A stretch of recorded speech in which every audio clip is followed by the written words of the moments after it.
mas a polícia vai trazer à tona daqui a pouco o que exatamente fez com que o delegado tivesse convicção, se é que realmente já teve convicção disso, de que o seu Benedito agiu sozinho. Agora ainda mais sabendo que os dois foram mortos durante o dia, com luz do sol. Percival, concorda comigo? Um senhor de 70 anos, planejar essa morte, planejar uma verdadeira arquitetura para esconder o corpo. Duas pessoas, né, já grandes, maiores que ele, tanto a filha quanto o genro. Ninguém emite barulho, não chama a atenção de nenhum vizinho. Uma casa colada à outra, Percy. Você vê, Bate, que ele teve o cuidado de cometer os dois assassinatos com intervalos regulares. Eles foram praticados os crimes separadamente. Primeiro a filha, aí espera o Alexandre adormecer, porque ele trabalha de madrugada, e ele já adormecido é golpeado também e morto. O detalhe aí, Bate, é que às vezes a gente acha estranho um criminoso voltar ao local do crime. No caso dele, ele não voltou ao local do crime, ele permaneceu no local do crime. E curioso, com aquele instrumento usado para transportar o corpo, que é um carrinho de rolemã. O carrinho de rolemã é um brinquedo de criança.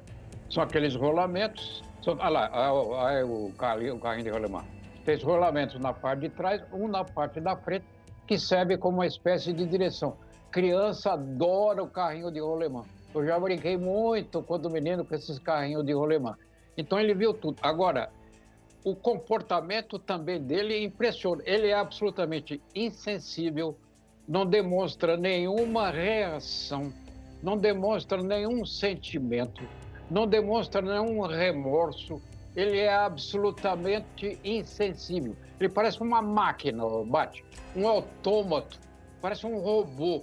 Quer dizer, ele planejou tudo conscientemente, quer dizer, ele pratica os crimes, ao mesmo tempo construindo um álibi para usar no futuro, Bate. Percy, nesse caso, é o típico assassino que tem prazer de ver as pessoas procurando algo que ele cometeu, que tem prazer de ver ali uma repórter com o microfone em punho, com uma câmera de televisão na frente, sabendo que já tinha milhões de pessoas querendo saber o paradeiro das filhas. Você também percebe pela expressão facial alguns momentos de euforia dentro dele, Percival?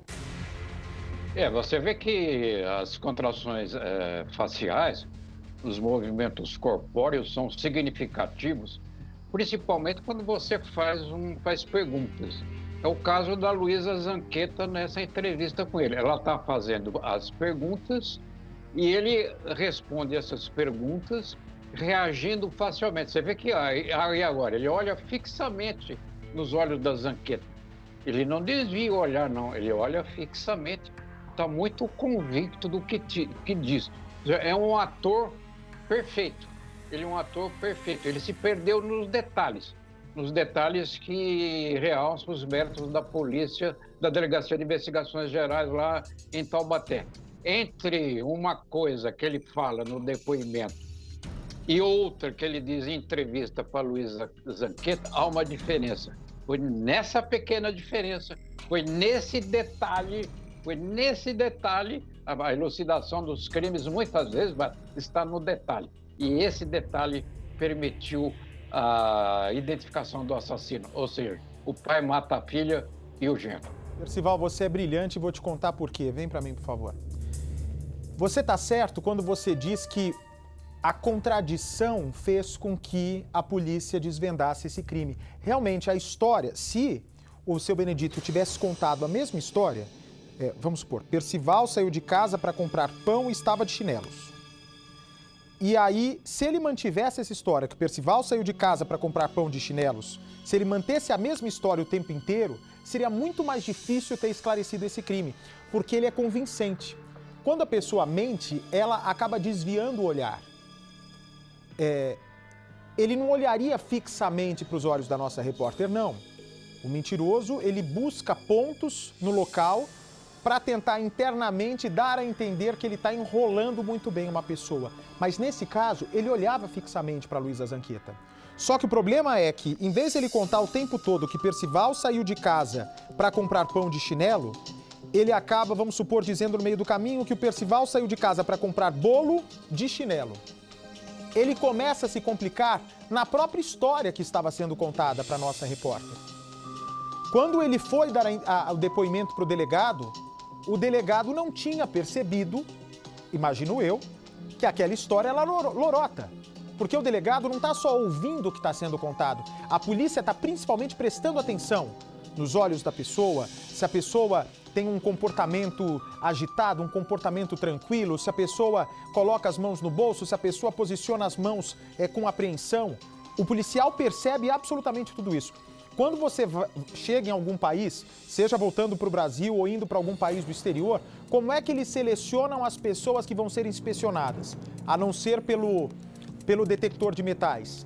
É justamente pela feição da pessoa, pela expressão facial e corporal da pessoa. Se a pessoa põe o pé no aeroporto, passando pela Receita Federal e pela Polícia Federal, se mostra muito preocupada, buscando câmera, segurando muito firme a mala, apreensiva, aquela pessoa é selecionada direta para a inspeção. Então, dessa maneira, com linguagem corporal e com linguagem facial, os policiais conseguem descobrir vários crimes. No caso do aeroporto de Guarulhos, onde a Polícia Federal e a Receita fazem um trabalho brilhante, o tráfico de drogas e o contrabando. Pois bem, Percival, como eu havia dito para você, você é muito assertivo quando diz que, graças a uma contradição, os policiais viram a entrevista ontem no Cidade Alerta e voltaram para essa casa para tirar satisfação. Se exatamente tudo o que foi dito em depoimento para a polícia, ele seria capaz de responder e não foi. A história em si, bruta, sempre foi a mesma. Que os filhos saíram, que a filha saiu, que houve uma discussão que ele se confunde porque disse ter problema de audição, se era agiota ou idiota, os 10 mil reais da mensagem, a curtida, que deve ter sido ele, só pode ter sido ele, se a moça estava morta, a curtida ali na internet. Mas, Percival, enquanto esse homem falava, os olhos de um outro policial reparava outra coisa dentro do imóvel. E não é o local onde os corpos foram enterrados. Eu não estou falando de uma terra remexida, porque quando a polícia vai procurar pessoa desaparecida e entra numa casa, se a terra foi mexida há pouco tempo, o policial já fala assim, opa, local passível de se fazer uma varredura, trazer cão farejador, trazer máquina para escavar. Só que não foi esse o caso. Tem aí a reportagem? Vamos mostrar para vocês como é que os policiais descobriram um detalhe muito pequeno, mas muito pequeno, que fez com que a máscara desse monstro caísse. Vamos lá, pode soltar o VT, por favor.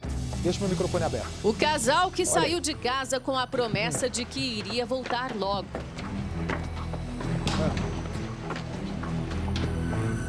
Tá. Já são 10 dias sem notícias de Marcela e Alexandre. Nesse tempo, algumas situações chamam a atenção tá aí pronta, e levantam Renata, suspeitas. Uma mensagem misteriosa enviada por um homem que garante que o casal deve dinheiro para ele.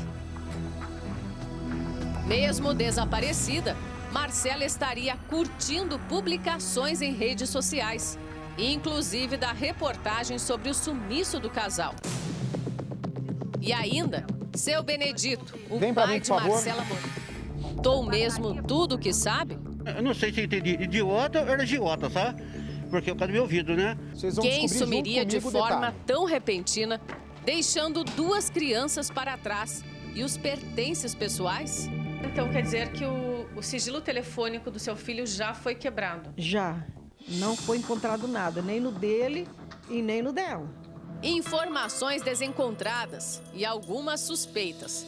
Mas até agora, nada de concreto. Isso é tudo que a família do vigilante e da auxiliar de limpeza tem desde aquela estranha manhã de sábado.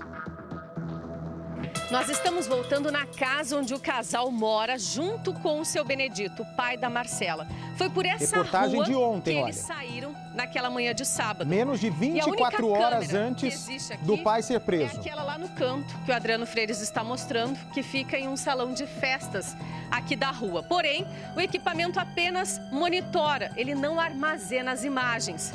E isso tem dificultado em questões como, por exemplo, que rumo eles tomaram? Não se sabe. Não se sabe nem se eles, de fato, saíram daqui a pé, correndo, ou se de repente pegaram a carona de alguém. E eu vou conversar novamente com o seu Benedito, porque nós ouvimos comentários de que ele não tinha uma boa relação com a filha, com a Marcela. Ela já teria reclamado, inclusive, de algumas agressões. Reparem aí ou que ela fala da desavença do pai com a filha, de uma briga, mas não tem nada a ver com o motivo da morte. Entre outros questionamentos, nós esperamos que ele possa esclarecer para nós. Zanqueta já com o pé atrás. Oi, seu Benedito. Olá, tudo bem? Seu Benedito, nós estamos aqui justamente para entender melhor como que era a relação de você, do senhor com a sua filha. Vocês brigavam muito? Parou. Essa pergunta é fundamental que a Zanqueta faz. Essa pergunta é fundamental quando os nossos repórteres querem ajudar a esclarecer a relação dos dois. Como tinha muita coisa que esse pai disse na primeira reportagem que não batia, a Zanqueta tentou investigar um pouco mais da relação dele com a filha. É uma desavença que os dois tiveram, mas essa desavença em nada tem relação com o motivo da morte. Vai lá. Ela era brava comigo. Ela era muito nervosa, então ela estava passando pela psicóloga, sabe? Porque ela machucou o ombro, né? Na firma, levou 8 pinos aqui. E ela o médico acho que viu que ela estava, não sei, que eu não entendo muito bem, ela estava passando pela psicóloga, tá? Mas vocês discutiam muito dentro de casa, porque ela chegou a reclamar de machucados, de alguma briga, do senhor ter machucado ela. Não, isso não. Machucado não, bater assim não. É louco. Eu não tô lembrado. Nunca bateu na Marcela, então? Eu que eu tô lembrado, não. Nossa, isso aí não. Bater, não posso falar essa agressão assim, não, louco. Agora o seu Benedito é a única testemunha do que aconteceu naquele dia. Só ele viu o momento em que o Alexandre e a Marcela saíram apressados aqui de casa. Nenhum outro vizinho aqui da rua testemunhou esse momento. É claro que ninguém testemunhou, porque eles nunca saíram da casa. Foram mortos antes. Nós ouvimos falar, o senhor não escuta muito bem. O senhor acha que confundiu Olha a conversa. alguma coisa? O senhor ouviu algo? Ou de repente pode ter entendido errado? É isso que eu falei pra dona Creuza, sabe como é que é? Ele vinha subir na frente e ela vinha subir atrás, né? Então, papai, porque ela não queria ir, sabe? Então você fica aí que eu vou. Ela juntou aquelas pecinhas de roupa, ele tá com a mochila pequena nas costas, saíram numa velocidade, aí ele falou assim, anda logo, esse idiota. Eu não entendi, eu não sei se eu entendi idiota ou era idiota, sabe? Porque eu cadê meu ouvido, né? Aí eu peguei e saí atrás. Quando eu tava deitado na cama lá, quando eu vi que o negócio aí ia meu, eu falei assim, ô Marcela, eu lá embaixo, ela já tava aqui em cima, aqui. Ô Marcela, você vai voltar quando? Eu falei assim, eu tenho que dar satisfação pro senhor, falou. Eu falei, então tá bom, mas eu quero saber quando é que vocês voltam. Aí ele aqui em cima falou assim, fala pra ele aí que terça ou quarta-feira daí volta. Parou. Vejam, pode deixar aqui frisado, por favor. Reparem que ele conta para nossa repórter uma suposta discussão que o seu Benedito teria tido com a filha na porta da casa por causa dessa história de agiota. Aí você vai me perguntar assim, ô Bate, não foi essa briga falando de dinheiro que motivou o crime? Não foi. Como assim, Bate? Mas ele consegue lembrar de detalhes do que foi a briga. Nesse caso, Percival, esse homem está inventando a discussão com a filha. Inclusive, ele inventa um diálogo do que realmente aconteceu? Ou houve mesmo essa discussão anterior à morte? Ô Bate, no interior da casa, não houve discussão nenhuma. Os dois, o casal, nem ela e nem o marido saíram juntos da casa, ficaram lá o tempo todo. Quer dizer, isso nos leva à convicção que o duplo assassinato aconteceu no interior da casa. Então, quando a polícia vai a um local de um crime, Bate, ela procura extrair ao máximo, fazer uma leitura minuciosa do que houve no interior dessa casa, em todos os seus cômodos. Eu não sei exatamente o que a Delegacia de Investigações Gerais descobriu, mas foi num dos cômodos dessa casa que estava a chave do mistério. E o pai assassino, ele procura articular uma dúvida dele mesmo, que é incrível isso, Bart. Ele dá um tom de autenticidade ao que ele está falando. Ou seja, quando ele conta à polícia e conta para o Cidade Alerta também, que ele não sabe direito se ouviu a palavra idiota ou agiota, ele está parecendo a pessoa mais sincera do mundo. Só que isso também era tudo mentira. Então, mentira, mais mentira, detalhezinho, local do crime, a polícia conseguiu chegar lá, Bart. Mas para o Percival, então, ele foi inventando a história, inventando o diálogo e contando com muita veracidade para a nossa Luísa Zanqueta. Mas eu volto a repetir a vocês que essa discussão que ele pode ter ou tido com a filha ou não tido, pode ser da cabeça dele, ou uma discussão que realmente aconteceu, absolutamente nada tem a ver com a motivação. Pode seguir a reportagem. Não dá nenhum sinal dele. Nada.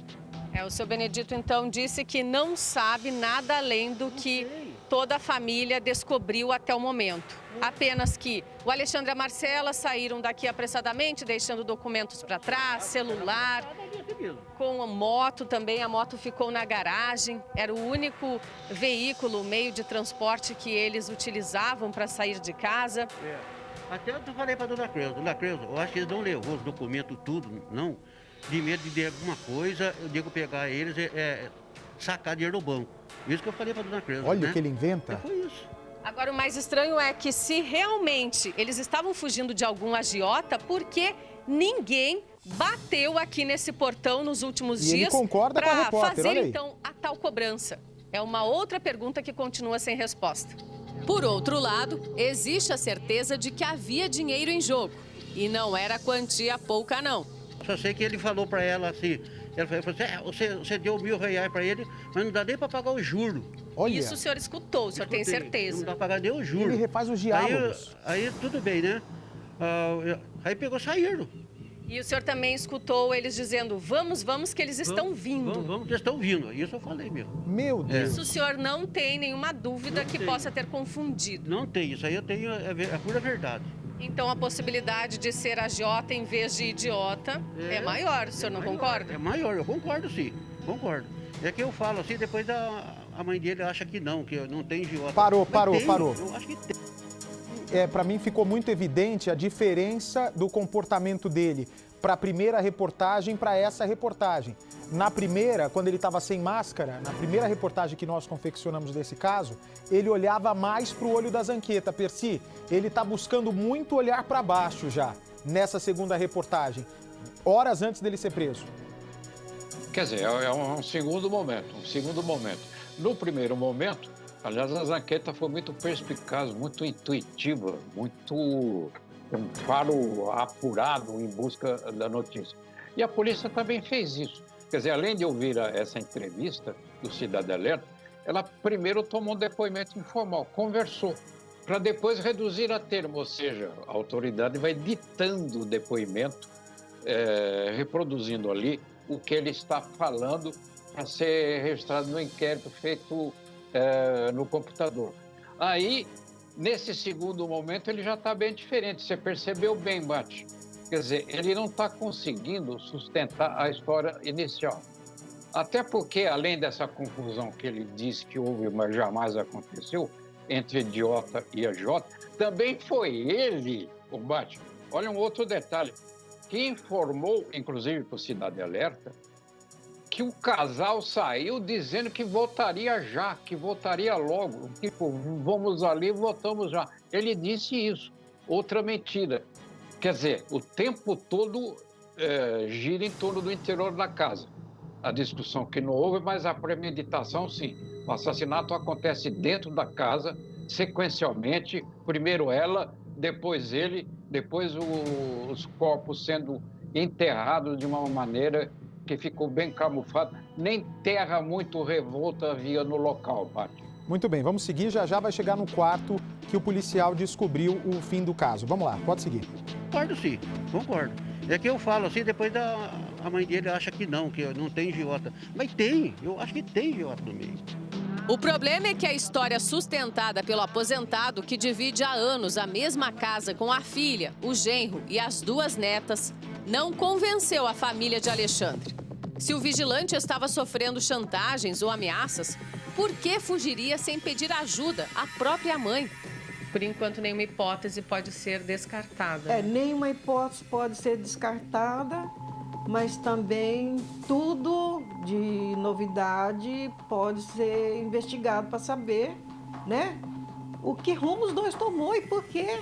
Você acha que o seu Coitada da genro mãe. estava endividado? Eu acho que sim. Eu acho que tava assim, Olha. para fugir assim não é brincadeira, viu? Como Que explicar a dissimulado. recente curtida do perfil da Marcela, a publicação da nossa primeira reportagem sobre o caso? Marcela estaria viva e até agora não avisou a família onde está? Ou alguém pode estar usando a senha da rede social tentando se passar por ela? Só pode E ser o aquela pai. história que a Marcela curtiu a publicação da reportagem do Cidade Alerta em uma rede social. O que a senhora achou disso? Eu achei muito estranho, porque uma tia dela me ligou dizendo assim: Dona Cleo, a senhora viu? A Marcela está curtindo a própria reportagem dela. Eu falei, gente, mas não é possível, não. Imagina se ela vai estar viva curtindo. Aí que eu peguei e coloquei uma foto da Eduarda no store, né, do Facebook, para ver se ela curtia a foto da filha. Não vi nada. Eu estou aqui com um parente do Alexandre que prefere Vem não pra mim mostrar aqui. o Ô, rosto. Percival, e essa atitude, só pode ser ele, né? De ter entrado, porque quem devia ter a senha do Facebook dela só pode ser o marido. Impressionante como o pai de um senhor de 70 anos tem a senha da filha já criada, casada, do Facebook. E aí o assassino vai e curte uma postagem do Cidade Alerta justamente que fala do sumiço da filha dele, com o perfil dela. Ou seja, ele está alimentando a história desde o começo. Ele articula uma ficção. Ele faz um script, um roteiro e segue ele próprio segue o roteiro que ele mesmo elaborou, com todos os detalhes, achando que está praticando os crimes perfeitos, que não existem. Então ele com essa mensagem que ele mesmo tudo indica seria o autor, ele está alimentando o mistério, dando a entender que a filha estaria em algum lugar, ou seja, estaria com vida. Quando, na verdade, quando essa mensagem é transmitida, o corpo da filha, junto com o do marido, já está enterrado no interior da própria casa. Vamos lá, pode seguir, por favor. Não vi nada. Eu estou aqui com um parente do Alexandre que prefere não mostrar o rosto, até porque a família está com bastante medo. Eles já receberam trotes através de mensagens de pessoas pedindo dinheiro, se passando por supostos agiotas. E eles querem evitar que isso se repita. Até porque esse desaparecimento do casal pode sim estar ligado com alguma dívida, embora você ainda tenha outras suspeitas, não é? Exatamente. O que, por exemplo? A suspeita é, assim, fora isso, de estar sofrendo ameaça da família. A família está sendo ameaçada. Então, assim, deles ter largado tudo, inclusive até as crianças para trás, eu acredito que possa ter isso também. Boa coisa não é? Sim, até pelo tempo que já está chegando, né? E ninguém fazer o contato. E não se nem recado, nada, sem nenhuma notícia. E são muitos fatores, como até mesmo a história da Marcela ter saído sem levar os medicamentos para o controle do diabetes, não é? Assim, porque ela precisa, né, do medicamento e as coisas estão, né, na casa, tudo. Quer dizer que para você até agora as peças não encaixam. Virou um quebra-cabeça, né? A gente só tem que aguardar mesmo o que a polícia vai dizer. Um homem entrou em contato com a família questionando a atitude deles Tudo em procurar a lorota Record isso, ó. TV. E ainda completa Tudo dizendo trote. que Alexandre deve 10 mil reais a Tudo ele, trote. que só quer o que é seu.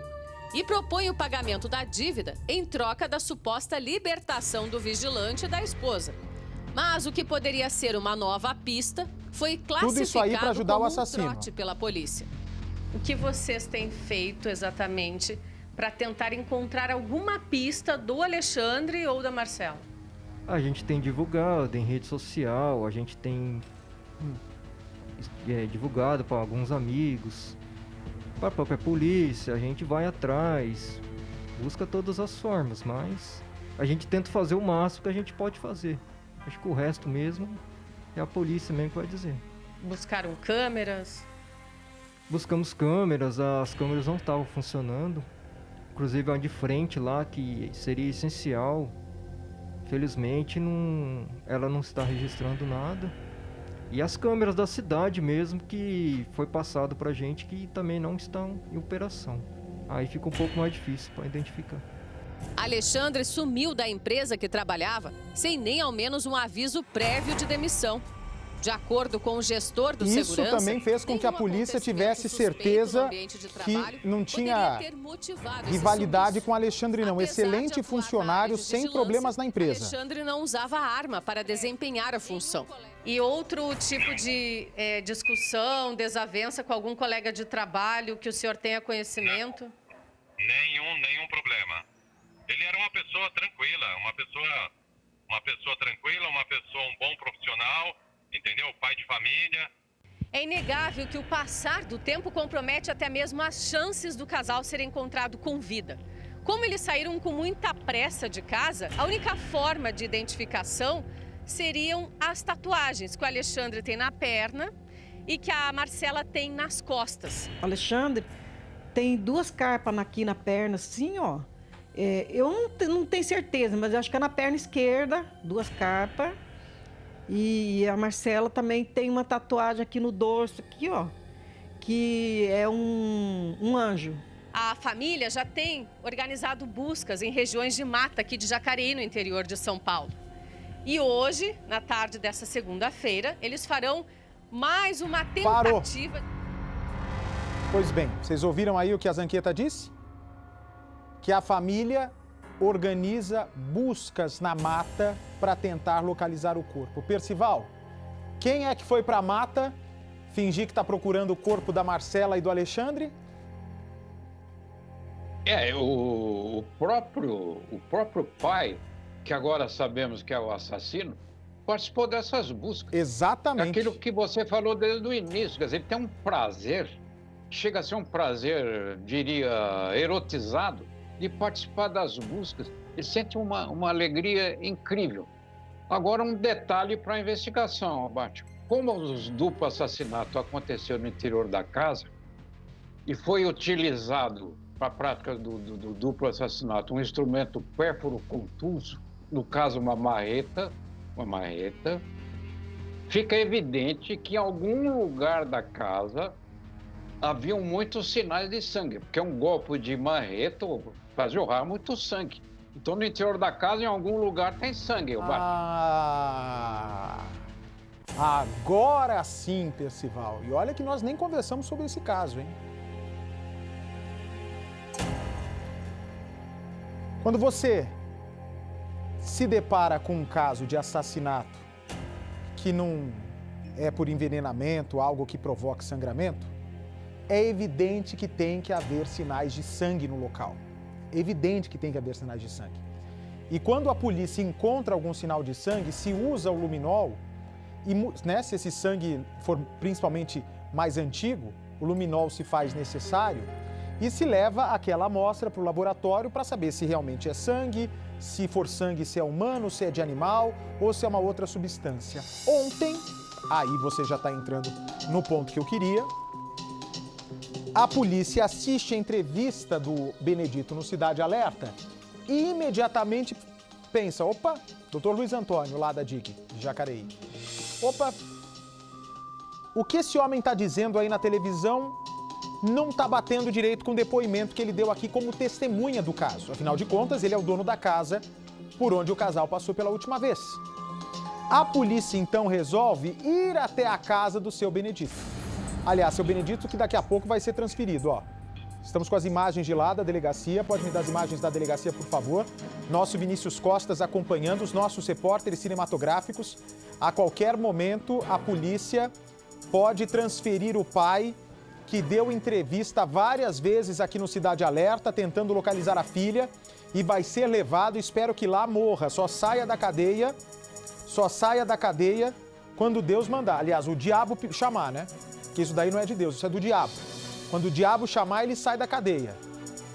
Daqui a pouco vou pra lá, vem pra mim, por favor. Portanto, a polícia entra na casa. Põe o Percival aqui, por favor. A polícia entra na casa. Enquanto um policial, nesse olho, fica observando o seu Benedito falando, esse outro olho vai rastreando simultaneamente toda a casa, vai fazendo uma varredura pela casa. Enquanto um olho fixa atentamente ao que diz o seu Benedito, presta atenção à história que ele está contando, se é a mesma que foi dita na delegacia, confere no prontuário se realmente aquele é o mesmo depoimento, o outro olho do policial ia fazendo uma espécie de escaneamento por essa casa. Dá a imagem do quarto para mim, por favor. Vamos lá para o quarto. A cama do casal, onde dormiam Alexandre e a Marcela, e uma outra cama onde dormia a filha de 12 anos, que no dia do assassinato não estava em casa. É da primeira reportagem. Aqui ele aparece sem máscara. É isso aí, pode pôr a tela aí, ó. Olha aí. O policial foi fazendo o rastreamento. O policial não satisfeito, né? Nós não tocamos em nada. Mas o policial, num determinado momento, ô Percival, vem pra... Olha só como o policial já volta para casa do seu Benedito com 8 pés atrás com relação a esse pai. Com 8 pés atrás em relação ao que o seu Benedito está contando. Põe a cama aqui, por favor. Quando ele vai mexer nessa cama, o detalhe aqui, por favor.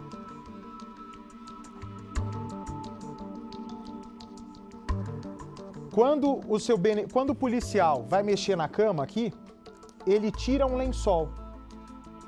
O policial tira um lençol e de primeira, o policial localiza uma mancha de sangue. Exatamente na cama onde a Marcela e o Alexandre moravam. O que isso significa? Que esse quarto, onde a Luísa Zanqueta entrou com seu Benedito, guardava o X da questão. Que X da questão é esse? Essa mancha de sangue mostrava que alguém foi contundido. Se o seu Benedito não mora lá, reparem que a cama estava, inclusive, arrumada. Ele não tinha tomado café e foi dormir? Olha como estava a cama. Olha aí, Percival. Ele toma o café e vai dormir. Quem é que deita numa cama, ainda mais com o peso dele, né? Ele é gordinho. Deita na cama e a cama fica intacta, olha isso. Olha aí. A cama está intacta. O policial fica com o pé atrás, porque, Percy, pensa comigo. Você tem um quarto que é a única forma que a polícia pode chegar ao desfecho dessa história. E aí você vai e arruma esse quarto, faz faxina no quarto, troca roupa de cama nesse quarto.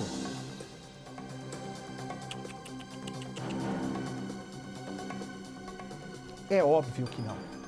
Quando o policial percebe que a cama está toda arrumada, ele vai, levanta esse lençol, tem mancha de sangue, é o X da questão. É o X da questão. Diante daquela mancha de sangue, é checkmate. Diante daquela mancha de sangue, não tinha mais para onde o seu Benedito fugir. Era ele do lado da cama e só com o policial dentro do quarto. Ele conta o que aconteceu. Ele revela onde estava o corpo. E a polícia consegue desvendar esse caso de uma vez por todas. Vou trazer já a motivação, mas eu ainda tenho muito dedo nessa história, pé atrás nessa história. Como ele conseguiu matar esse Alexandre, como ele conseguiu matar essa moça, né? Assim que a moça tá do lado dele. Aí mata o marido, ela não grita, não tenta defender o marido, não tenta atacar o pai? Como é que pode alguém ver uma situação como essa e não ter nenhuma reação a ponto dos vizinhos ouvirem? De você lutar pela vida, quando você vê um cara com machado na sua frente, matando a pessoa que você ama, você vai partir pra cima dela. E ela é maior que o pai. Olha isso, Percival. Os dois são bem maiores que o seu Benedito de 70 anos de idade. Ele anda até com dificuldade. Mas aí entra o elemento surpresa, Bate. Você vê que é claro que a moça jamais poderia imaginar uma coisa dessa partindo do próprio pai. Toda essa agressividade, toda essa violência. Surpresa é um elemento que colhe qualquer um numa situação que fica sem reação. Isso é normal na reação de muitas pessoas. Você não espera aquilo de jeito nenhum. Ok, mas você vai gritar, Percy. O cara tava matando o marido dela, o pai dela com o machado na mão. Você não vai partir pra cima do cara? Olha enche a tela, por favor, só com a foto dos três. Olha o tamanho dele, Percy. Ele é Tudo forte. bem que você vai matar matou com o machado, né? Mas assim que o machado pega, a pessoa já tem uma reação. Até morrer tem reação. E quando essa pessoa tem reação, imediatamente a pessoa do lado tem uma reação também. E não eram pessoas idosas, como foi o caso da Richthofen, que já eram pessoas mais de idade. Não, são dois jovens. Como é que esse homem consegue sozinho carregar os corpos sozinho? Vem pra mim, por favor. Olha o que chegou agora, que a gente não tinha mostrado e nem tinha visto. Chegou nesse instantinho. Tá vendo o que é isso aí, Percival? Sabe o que é isso aí? É o pai, no meio da mata, fingindo que quer encontrar o paradeiro da filha e do genro que ele dizia que amava tanto. Ele organizando uma busca, Percy. Olha que ponto que a gente chega da cara de pau desse pilantra. É um ator. E um detalhe, voltando ao interior da casa lá, o Bate. Como o corpo do Alexandre foi transportado naquele carrinho de rolemã, isso significa que o corpo foi colocado sobre o carrinho e puxado por um peso razoavelmente grande, que é do Alexandre. Então, no mínimo, ele usou uma corda para puxar o carrinho. Olha o carrinho aí. O corpo fica em cima, Bate. Para levá-lo para algum lugar, ele precisa puxar. Provavelmente foi uma corda que ele também deu fim. Se é que não ficou no próprio local do crime, Bate. Ok, isso realmente, a forma com a qual ele transporta o Alexandre, né, com o carrinho de rolemã, tanto que quebrou a rodinha, isso daí vai ao encontro dessa tese de que ele agiu sozinho. Mas, vem pra mim, por favor. Quem garante, Percival? Quem garante? Não sou advogado de defesa desse homem, não. Mas ainda sou muito reticente de acreditar que ele teria conseguido matar esses dois de uma vez só, sozinho. Ainda tem muito pé atrás. Nós já vimos casos de pessoas também que confessam crimes. Vamos supor que esse homem estivesse na casa, e realmente essa história de agiota exista. Ele estivesse na casa, o agiota vai na casa, está a filha e o marido. O agiota mata os dois, obriga esse senhor a esconder os corpos e diz: se o senhor abrir a boca dessa história, eu volto e mato o senhor. E ele está contando uma história para tentar livrar a barra de outra pessoa. Você acha que isso é viajar muito, Percival, ou você acha que é possível?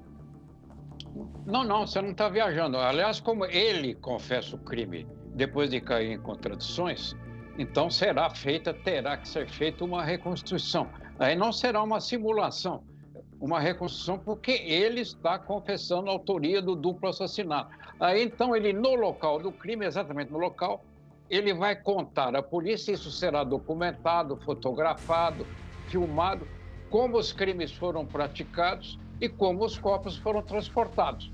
Aí saberemos minuciosamente, detalhadamente, quais os formatos que ele adotou para o transporte dos corpos.